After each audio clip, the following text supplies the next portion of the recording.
तो कहानी की शुरुआत होती है साल 2014 में आई मूवी गॉडजिला के एंडिंग सीन से, जहां पर सैन फ्रांसिस्को में गॉडजिला और बाकी क्रिएचर के बीच हुई फाइट से काफी तबाही हो चुकी थी, जिसमें काफी लोग भी मारे गए थे। और इन्हीं मारे गए लोगों में एक साइंटिस्ट मार्क अपने बेटे एंड्रयू को खो देता है। उनके पास सिर्फ उनकी बेटी ही बचती है। इस बात को भी अब 5 साल बीत जाते हैं और जो लोग अपनों को खो चुके थे वो मोनार्क को इस सब का जिम्मेदार मान रहे थे। दरअसल मोनार्क एक ऐसी संस्था है जो गॉडजिला जैसे और भी जायंट क्रिएचर को पकड़ने का काम करती है। अब क्योंकि लोगों को लगता है कि इस संस्था ने अपना काम ठीक से नहीं किया और गॉडजिला भी पिछले 5 सालों से गायब हो गया था, गवर्नमेंट ने इन सभी जायंट क्रिएचर को टाइटन्स का नाम दिया था और गवर्नमेंट इन टाइटन्स को खत्म करने के लिए मोनार्क पर जोर डाल रही थी। और ऐसा न करने पर मोनार्क के बड़े अफसरों पर कार्रवाई के आदेश भी जारी कर देती है। मार्क और उसकी वाइफ एमा भी मोनार्क में ही काम किया करते थे, लेकिन अपने बेटे को खो देने के बाद से ही मार्क ने मोनार्क को छोड़ दिया था। पर उसकी वाइफ एमा अभी भी मोनार्क में ही काम कर रही होती है और वो अपनी बेटी मेडिसन के साथ चीन में रहती थी, जहाँ मेडिसन भी अब बड़ी हो चुकी थी। वो सुबह में अपनी मॉम के लिए नाश्ता बनाती है। तभी एमा अपनी बेटी को एक मशीन दिखाकर कहती है कि मैंने इसको कंप्लीट कर लिया है। इस मशीन का नाम होता है ऑर्का।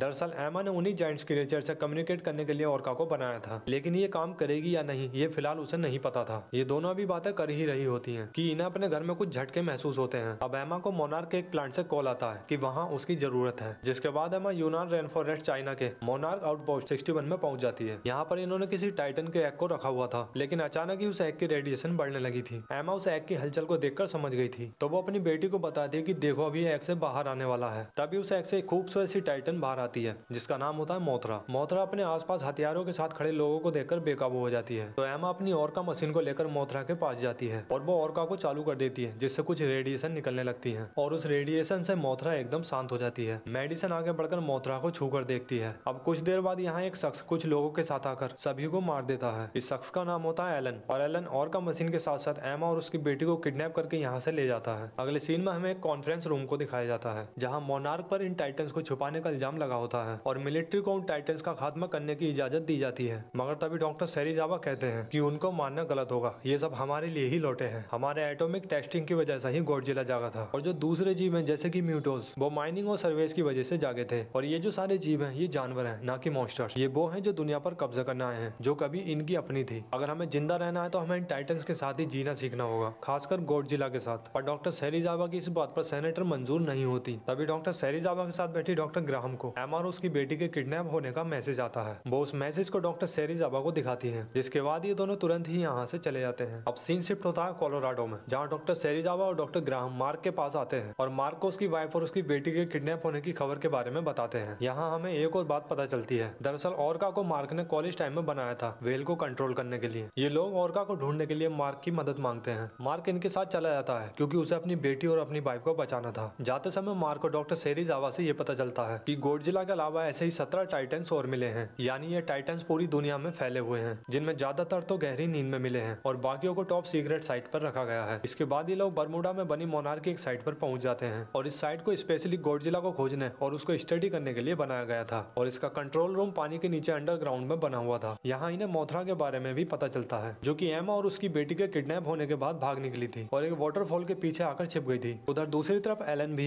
एमा और उसकी बेटी को अंटार्कटिका में बनी एक और मोनार्क की साइट पर ले आता है और यहाँ हम देखते हैं एक और टाइटन को, जिसका नाम इन लोगों ने रखा था मॉन्स्टर जीरो। दरअसल ये एक तरह से ड्रैगन की प्रजाति का टाइटन था, जिसको कहते हैं घिदोरा, और ये बर्फ के अंदर जमा हुआ होता है। एलन उस बर्फ में ड्रिलिंग शुरू करा देता है ताकि घिदोरा को बाहर निकाला जा सके। अब एमा के स्वभाव से भी ऐसा लग रहा होता है मानो जैसे एलन ने उसको किडनैप नहीं किया था। ये सब इन दोनों का ही एक प्लान था। जिसके बाद एमा ऑर्का मशीन के जरिए फ्रिक्वेंसी छोड़ने लगती है। उधर मार्क अपनी फैमिली की पुरानी वीडियो देख रहा होता है कि अचानक ही वहाँ तेज हलचल होने लगती है और सभी लोगों के साथ साथ मार्क बैटल स्टेशन की तरफ दौड़ने लगता है। यहाँ पहुंचकर मार्क को पता चलता है कि गॉडजिला इनकी तरफ आ रहा होता है। अब कर्नल डायन गॉडजिला पर फायरिंग करने के लिए कहती हैं, तो मार्क उनको रोकते हुए कहता है कि अगर तुम उस पर गन तानोगे तो वो भी तुम पर हमला जरूर करेगा। फिर वो सुरक्षा शील्ड को भी हटाने को कहता है कि हमें उसे यकीन दिलाना होगा कि हम दुश्मन नहीं हैं। डॉक्टर सेरिजावा भी अब मार्क की बात से सहमत होते हैं और शील्ड को खोल दिया जाता है। फिर गॉडजिला इन सभी को शीशे के दरवाजे के बाहर से देखने लगता है। मार्क भी उसके करीब जाकर उसको देखने लगता है, पर गॉडजिला तेजी के साथ बिना किसी को नुकसान पहुंचाए यहाँ से चला जाता है। मार्क को गॉडजिला का इस तरह से जाना थोड़ा अजीब लगता है, तो वो डॉक्टर स्टैंटन से उसकी लोकेशन को ट्रैक करने को कहता है। डॉक्टर स्टैंटन मार्क को बताते हैं कि गॉडजिला अंटार्कटिका की तरफ बढ़ रहा है। अब डॉक्टर ग्राहम बताती है कि अंटार्कटिका की साइड पर यह हाल ही में पाया गया टाइटन है, जिस वजह से इसके बारे में हमारे पास डेटा भी कम है, पर यह कोई बहुत ही खतरनाक टाइटन लगता है। एमा ने इसको नाम दिया था मॉन्स्टर जीरो। फिर डॉक्टर चैन भी बताती हैं कि हजारों साल पुराने किस्से कहानियों पर मैंने बहुत सी रिसर्च की है, पर लगता है जैसे से इसके बारे में लोग लिखने से भी डरते थे, मानो इसे भूलने में ही भलाई थी। और ये गॉडजिला का सबसे बड़ा दुश्मन था जो बाकी टाइटन्स पर राज करने के लिए लड़ा था। अब एलन को भी इन लोगों के यहाँ आने का पता चल जाता है तो वो अपने आदमियों को उन्हें रोकने के लिए भेज देता है। मार्क भी हेलीकॉप्टर से उतरकर अपनी बीबी और बेटी को बचाने के लिए पहुंच जाता है। मार्क मेडिसन को अपनी ओर बुलाता है मगर एमा मेडिसन को मार्क के पास जाने से रोक लेती है और जो बॉम्ब इन लोगों ने गिदोरा को बर्फ से निकालने के लिए लगाए थे, एमा उसके रिमोट के बटन को दबा देती है, जिसके बाद वो सभी बॉम्ब फटने लगते हैं और इतने सालों से जो बर्फ गिदोरा पर जमी हुई थी वो भी अब टूटने लगती है। अब एलन एमा और उसकी बेटी को हेलीकॉप्टर में ले आता है। एलन एमा से कहता है कि तुम्हें अब किसका इंतजार है, चलो अब उसे जल्दी से जगाओ। तो एमा और का मशीन को चालू करके फ्रिक्वेंसी छोड़ने लगती है, जिसके बाद उस बर्फ से बाहर आता है गिदोरा जिसके 3 सर होते हैं। वो बाहर आकर लोगों को मारने लगता है और तभी यहाँ आता है गॉडजिला जो कि गिदोरा के सामने काफी छोटा सा दिखता है। अब क्योंकि ये दोनों काफी पुराने दुश्मन थे तो ये दोनों एक दूसरे को देखकर लड़ने लगते हैं और इन दोनों की इसी लड़ाई के बीच मार्क और बाकी लोग जिस हेलीकॉप्टर में बैठे थे वो टूट जाता है। तो ये सभी लोग उस हेलीकॉप्टर से बाहर निकल आते हैं मगर गिदोरा गॉडजिला पर भारी पड़ रहा होता है। वो खुद को गॉडजिला के बाढ़ से बचा लेता है। फिर कुछ देर बाद हम देखते हैं कि यहाँ आर्मी भी आ जाती है और वो गिदोरा पर फायरिंग करने लगते हैं, जिसके बाद गिदोरा यहाँ से उड़कर चला जाता है। मार्क भी बेहोश हो चुका था और जब उसकी आंख खुलती है तो वो देखता है कि सभी लोग इस बात को सोच रहे थे कि वो रिमोट का बटन एमा ने दबाया या फिर किसी और ने। फिर मार्क यहाँ आकर सबको बताता है कि वो एमा थी जिसने गिदोरा को जगाया। अब ये सभी लोग सोचने लगते हैं कि आखिर एमा ऐसा क्यों कर रही है कि तभी एमा का एक वीडियो कॉल आता है। वो सभी से कहती कि आप सभी मुझे गलत समझ रहे होंगे लेकिन मैं वही कर रही हूँ जो सही है। ये धरती हमेशा से टाइटन्स की ही थी और ये टाइटन जहाँ जहाँ गए हैं जीवन भी उनके पीछे पीछे ही गया है और हमें भी इन्हीं के साथ रहकर धरती पर बैलेंस बनाना होगा। मार्क एमा की इस बात पर काफी नाराज होता है क्योंकि ऐसा करने से लाखों करोड़ों लोगों की जान जा सकती है, पर एमा इनकी किसी बात को नहीं मानती और कॉल काट देती है और का मशीन को चालू करके एक और टाइटन को जगाने लगती है। मेडिसन एमा को रोकती है मगर एमा उससे कहती है कि ये काम तुमसे ज्यादा मायने रखता है। फिर हम देखते हैं एक और टाइटन को जो एक दहकते ज्वालामुखी से बाहर आता है। इसका नाम होता है रोडन और ये टाइटन आग का दानव कहलाता है। अब ये सब भी रोडन को देख रहे होते हैं। इसके बाद इनको कंप्यूटर स्क्रीन पर किसी बड़े तूफान के आने का पता चलता है जो कि इन्हीं की तरफ आ रहा होता है और ये तूफान कुछ और नहीं बल्कि गिदोरा होता है। अब कर्नल रोडन का ध्यान हटाकर अपनी शिप की तरफ कर देती है ताकि ये लोग रोडन को गिदोरा से भिड़वा सके। तो रोडन इनके शिप का पीछा करते हुए जाने लगता है लेकिन जाते जाते वो काफी तबाही भी करता जाता है। फिर कुछ देर बाद ये लोग रोडन को गिदोरा तक पहुंचा देते हैं और ये दोनों फिर आपस में लड़ने लगते हैं। पर गिदोरा इतना ताकतवर होता है कि वो एक ही झटके में रोडन को नीचे गिरा देता है। अब इन लोगों को एडमिरल स्टेंस का कॉल आता है। वो इन लोगों को लड़ाई बंद करके किसी सुरक्षित जगह जाने को कहते हैं। वो इन्हें बताते हैं कि हमने एक प्रोटोटाइप डेवलप करके एक नए तरह का हथियार बनाया है, एक ऑक्सीजन डिस्ट्रॉयर। इससे 4 किलोमीटर के दायरे में आने वाली हर जिंदा चीज मर जाएगी। डॉक्टर सेरिजावा एडमिरल से कहते हैं कि हमें गॉडजिला पर भरोसा रखना चाहिए, पर एडमिरल इन्हें बताते हैं कि मिसाइल को लॉन्च कर दिया गया है। अब ये लोग मिसाइल की दिशा को देखने लगते हैं और गिदोरा भी इनके पास आने ही वाला होता है, पर तभी गॉडजिला फिर से यहाँ आ जाता है और गिदोरा को खींचकर पानी के अंदर ले जाता है, जिसके बाद इन दोनों में फिर से घातक लड़ाई होने लगती है। गॉडजिला इस बार गिदोरा का एक सर काटकर अलग कर देता है और तब तक वो मिसाइल भी यहाँ पहुंच जाती है, जिससे एक बहुत बड़ा धमाका होता है। इन सभी लोगों को लगता है कि अब दोनों टाइटन मारे जाएंगे, लेकिन ऐसा नहीं होता क्योंकि गिदोरा पर इस मिसाइल का कोई भी असर नहीं होता और गॉडजिला इस धमाके में घायल हो जाता है। डॉक्टर सेरिजावा डॉक्टर स्टैंटन से गॉडजिला का पता लगाने को कहते हैं तो डॉक्टर स्टैंटन बताते हैं कि गॉडजिला घायल हो गया है और उसका रेडिएशन लेवल भी गिर रहा है। और अब अचानक से ही गॉडजिला का रेडिएशन लेवल एकदम गिर जाता है, जिसके बाद डॉक्टर स्टैंटन सभी को बताते हैं कि गॉडजिला अब नहीं रहा। अब ये खबर सुनकर सभी लोग काफी दुखी हो जाते हैं क्योंकि सिर पे गॉडजिला ही था जो गिदोरा को हरा सकता था, पर अब वो उम्मीद भी खो चुकी है। इसके बाद हम फिर से गिदोरा को देखते हैं जो कि उसी ज्वालामुखी पर जाकर बैठ जाता है जिससे रोडन बाहर आया था। वो अपने कटे हुए सिर को फिर से उगा लेता है, बिल्कुल एक छिपकली की पूंछ की तरह, और फिर एक तेज रोर के साथ दुनिया भर में सोए हुए सभी टाइटन्स को एक साथ ही जगा देता है। उधर एलन भी अब ये सब देखकर एमा से कहता है कि मुझे लगा शायद तुम इन मॉन्स्टर्स को एक एक करके जगाओगी, but long live the king. पर एमा को भी यह समझ नहीं आ रहा था कि आखिर ये सब हो कैसे रहा है। अब मेडिसन भी अपनी माँ से काफी नाराज हो चुकी थी क्योंकि उनकी वजह से अब पूरी दुनिया तबाह होने वाली थी। फिर सीन शिफ्ट होता है मोनार्क की चीन वाली आउटपोस्ट पर, जहाँ हम मोथरा को देखते हैं जो कि एक वाटरफॉल के पीछे आकर छिप गई थी। वो अब अपने सेल को छोड़कर बाहर आती है और जिसके बाद हम देखते हैं कि मोथरा जो कि एक खूबसूरत सी जायंट बटरफ्लाई होती है। उधर कर्नल डायन और बाकी लोग ये सोच रहे थे कि आखिर क्यों उस मिसाइल का गिदोरा पर कोई असर नहीं हुआ, जिसके बाद डॉक्टर चेनी ने बताती है कि वो इसलिए क्योंकि गिदोरा कुदरती नियम का हिस्सा नहीं है और उसे यहाँ बिल्कुल भी नहीं होना चाहिए क्योंकि वो एक एलियन है और इसीलिए ही वो बाकी टाइटन्स को काबू कर पाता है। वो धरती को अपने तरीके से बनाना और चलाना चाहता है। अब यहाँ पर डॉक्टर सेरिजावा बताते हैं कि गॉडजिला और गिदोरा की दुश्मनी काफी पुरानी है। गॉडजिला जानता था कि गिदोरा बस तबाही मचाना चाहता है और शायद इसीलिए ही गॉडजिला हमेशा से गिदोरा को रोकता आया है और हमने उसी को मार दिया जो हमें बचा रहा था, जिसकी वजह से गिदोरा का काम और भी आसान हो गया। उधर अब एमा भी इन सभी टाइटन्स को रोकना चाहती थी, लेकिन एलन अब उसे ऐसा करने नहीं देता। मेडिसन भी अपनी माँ की बातें सुन रही थी कि शायद अब उनको अपने किए का पछतावा हो रहा है। फिर मोथरा भी गॉडजिला जहाँ पर मरा था उस साइड पर आकर गाना गाने लगती है। वो ऐसा सिर्फ गॉडजिला के लिए कर रही थी क्योंकि वो गॉडजिला को जगाना चाहती थी। अब डॉक्टर चैन बताती है कि मोथरा दरअसल सभी मॉन्स्टर्स की महारानी है, यानी कि क्वीन ऑफ द मॉन्स्टर्स। अब डॉक्टर स्टैंटन को भी मोथरा के गाने का रिप्लाई मिलने लगता है जो कि खुद गॉडजिला दे रहा होता है। ये लोग ये जानकर काफी खुश होते हैं कि गॉडजिला अभी भी जिंदा है। मार्क डॉक्टर स्टैंटन से गॉडजिला की लोकेशन ढूंढने के लिए कहता है, पर सिग्नल वीक होने की वजह से वो उसको नहीं ढूंढ पाता। तो मार्क डॉक्टर सेरिजावा से पूछता है कि तुम्हारे पास कितने न्यूक्लियर बॉम्ब हैं, हम उससे गॉडजिला की मदद कर सकते हैं। अब मार्क और डॉक्टर सेरिजावा बाकी टीम के साथ पनडुब्बी में बैठकर समुद्र के नीचे जाने लगते हैं और पनडुब्बी के जरिए ही ये लोग गॉडजिला को खोजते हुए समुद्र में बसे एक पुराने शहर में पहुंच जाते हैं जो कि अब खंडर हो चुका था। यहाँ ये उसकी दीवारों पर गॉडजिला और बाकी टाइटन्स की कलाकृतियों को देखते हैं, यानी वो सारी लोक कथाएं सब सच थी जो ये बताती थी कि वही इस धरती पर सबसे पहले थे। फिर थोड़ा और आगे जाने पर ये पहुंच जाते हैं गॉडजिला के घर, जहाँ से वो एनर्जी लेकर खुद को ठीक करता है। और इस बार इस प्रक्रिया में काफी समय लगने वाला था, तो ये लोग तय करते हैं कि हमें न्यूक्लियर द्वारा गॉडजिला को जल्दी जगाना होगा। पर अब इन्हें पता लगता है कि इनका न्यूक्लियर लॉन्चर खराब हो चुका है जो कि अब रिपेयर भी नहीं हो सकता। तो डॉक्टर सेरिजावा कहते हैं कि मैं अंदर जाकर उन बॉम्ब को ब्लास्ट कर दूंगा और तुम लोग तब तक यहाँ से निकल जाना। अब उधर मेडिसन भी उस ऑर्का को अपने साथ लेकर चुपके से यहाँ से निकल जाती है और बोस्टन के एक स्टेडियम में आकर उस ऑर्का मशीन को चालू कर देती है और उसकी फ्रिक्वेंसी को एक बड़े से लाउड स्पीकर पर ऑन कर देती है, क्योंकि अब बस यही एक जरिया था जिससे उन टाइटन्स को तबाही करने से रोका जा सकता था। और ऐसा होता भी है, वो सारे टाइटन्स अचानक ही शांत हो जाते हैं और जिसका किसी को कुछ नहीं पता था। पर एमा और एलन को पता चल जाता है कि मेडिसन ने उसको ऑन कर दिया है। उधर डॉक्टर सेरिजावा अपने नोट्स मार्क को देते हैं और फिर उन न्यूक्लियर बॉम्ब के साथ गॉडजिला के पास पहुंच जाते हैं और उस बॉम्ब को एक्टिवेट करके गॉडजिला के करीब जाते हैं और गॉडजिला से कहते हैं कि अलविदा मेरे दोस्त, जिसके बाद वो न्यूक्लियर बॉम्ब फट जाता है और डॉक्टर सेरिजावा उसको बचाने के लिए अपनी जान दे देते हैं। तब तक मार्क और बाकी टीम भी पानी की ऊपरी सतह तक पहुंच जाती है और तभी गॉडजिला भी समुद्र से निकलकर बाहर आता है जो कि अब काफी पावरफुल हो चुका था। वो पनडुब्बी के बेहद पास आकर इन सभी को काफी गौर से देखता है। अब मार्क सभी को हिलने से मना करता है, जिसके बाद गॉडजिला इन्हें बिना कुछ कहे यहाँ से चला जाता है। मार्क को भी अब लगने लगा था कि सभी टाइटन्स बुरे नहीं होते, उनके साथ रहा जा सकता है। फिर मार्क और एमा भी अपनी बेटी को बचाने के लिए निकल जाते हैं। अब मेडिसन ने जो फ्रिक्वेंसी चालू की थी उससे सभी टाइटन्स तो शांत हो गए थे और गिदोरा वहीं पर आ जाता है जहाँ मेडिसन ने ऑर्का को चालू किया था। वो लाउड स्पीकर को तोड़ देता है क्योंकि उनसे फ्रिक्वेंसी की तेज साउंड आ रही होती है और अब गिदोरा की निगाह मेडिसन पर भी पहुंच जाती है, तो वो मेडिसन पर हमला करने लगता है। लेकिन मेडिसन भागते हुए वहां से बाहर आ जाती है, पर फिर भी वो मेडिसन को देख लेता है और उसे मारने ही वाला होता है कि तभी गॉडजिला गिदोरा पर हमला करके मेडिसन को बचा लेता है। और हम देखते हैं कि अब गॉडजिला के साथ साथ पूरी की पूरी आर्मी फोर्स गॉडजिला की मदद के लिए उसके साथ आ जाती है। मार्क और कुछ लोग नीचे आकर मेडिसन को ढूंढने लगते हैं। इन्हें ऑर्का तो मिल जाती है पर मेडिसन इन्हें कहीं भी दिखाई नहीं देती। अब गॉडजिला और गिदोरा में काफी भयानक लड़ाई चलने लगती है और गॉडजिला की मदद के लिए मोथरा भी यहाँ आ जाती है, पर अब रोडन भी यहाँ आकर मोथरा को रोकने लगता है। लेकिन फाइनली मोथरा रोडन को तो मार देती है पर वो खुद भी काफी घायल हो जाती है। अब एमा भी यहाँ आ चुकी थी और मार्क और एमा दोनों मिलकर मेडिसन को ढूंढने लगते हैं, तो मेडिसन इन्हें एक बाथ टब में बेहोश पड़ी मिलती है। उधर अब गिदोरा भी गॉडजिला पर भारी पड़ने लगा था। वो गॉडजिला को पकड़कर आसमान में उड़ाकर ले जाता है और फिर वहीं ऊंचाई से उसको नीचे छोड़ देता है, जिसके बाद गॉडजिला एक आग के गोले की तरह नीचे आकर गिरता है। अब ये देखकर मोथरा गॉडजिला को बचाने के लिए गिदोरा की तरफ बढ़ती है, लेकिन गिदोरा मोथरा को मार डालता है। पर मरने के बाद जो ऊर्जा मोथरा के शरीर से निकली थी वो सारी की सारी गॉडजिला के शरीर पर आकर गिरती है, जो कि अब गॉडजिला के शरीर में एब्जॉर्ब हो जाती है। लेकिन अब गिदोरा गॉडजिला की पावर को अपने अंदर खींचने लगता है, तो मार्क गॉडजिला की मदद करने के लिए फिर से ऑर्का मशीन को चालू कर देता है ताकि इससे गिदोरा का ध्यान भटकाया जा सके और गॉडजिला को संभलने का मौका मिल सके। अब ऐसा करके ये लोग हेलीकॉप्टर के जरिए यहाँ से निकलने लगते हैं, मगर एमा इनके साथ नहीं आती। वो ऑर्का को अपने साथ लेकर कार में बैठकर जाने लगती है और गिदोरा ऑर्का की फ्रिक्वेंसी को सुनते हुए एमा के पीछे पीछे आने लगता है। उधर हम अब गॉडजिला के एक नए रूप को देखते हैं, जिसका नीला शरीर अब ज्वालामुखी की तरह दहकने लगता है और गिदोरा के किसी भी बार का अब उस पर कोई असर नहीं हो रहा था। लेकिन गॉडजिला के शरीर से निकलने वाली ऊर्जा से गिदोरा के पंख जल जाते हैं और फिर बाद में गॉडजिला उसकी दोनों मुंडी भी जला देता है। फिर गॉडजिला गिदोरा के ऊपर पैर रखकर उसको जलाकर मार देता है। वो उसकी आखिरी बची खोपड़ी को भी पूरी तरह से नष्ट कर देता है और जिसके बाद हम देखते हैं कि वो बाकी जितने भी मॉन्स्टर्स थे वो सभी अब गॉडजिला के पास आकर उसके सम्मान में झुक जाते हैं, क्योंकि गॉडजिला अब किंग ऑफ द मॉन्स्टर्स बन चुका था।